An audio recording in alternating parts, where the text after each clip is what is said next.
हाय सांग मैंने आज आमर हो पूरा चिकेन कषा प्रथम आम प्याज पकईदे प्याज पकईदे भल भाव तुम प्याज पकई दियो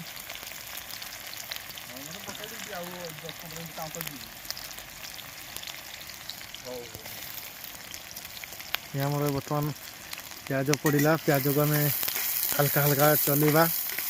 जोटा चिकेन भल भाव हम आम आगे आपन को आम शिखेबू मसलाटा केमती तैयारी करा जाए कहीं आप मसलाटा उपर डिपेंड करे चिकेनटा केमती भल लगे खराब लगे जब मसला ठीक है चिकेन ठीक अच्छी एत किसी सन्देह ना से आपको आम मसला तैयारी शिखा आम सबकि पड़ला बर्तमान रेसुणटा पड़ा ये हाँ रेसुण पड़ा रेसुण पर दे आम अदा पेस्ट दे से अदा बल आम सब छेचा मसला करूँ छेचा चिकेन तो छेचा चिकेन हूँ बटाट मतलब चिकेन छेचाटा सब भल लगे आपड़ भी रेसिपीटा करूँ जो खराब लगे कह आप तो सब एडिट फेडिट मार्क देखिए कि आम लाइव देखा आपको केमती चिकेन मसला तैयारी स्वाद अनुसार लुण किए स्वाद अनुसार पूरा लुण पकईदे पूरा बुले बंकई मु तो चिकेन शिखिनी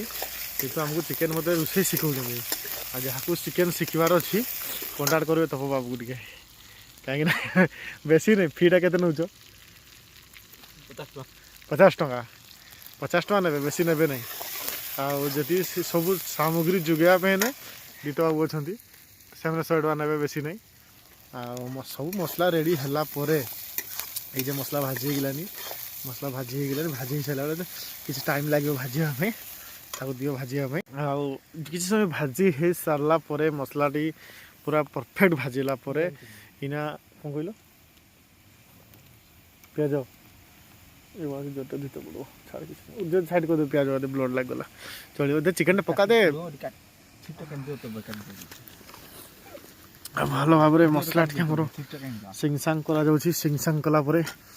सिंगसांग कलापर चिकेन पका मोर मसला रेडी हो गला आपन को जानी भिडियोटा किसी भल लगुन कहीं भिडियो लंग अच्छी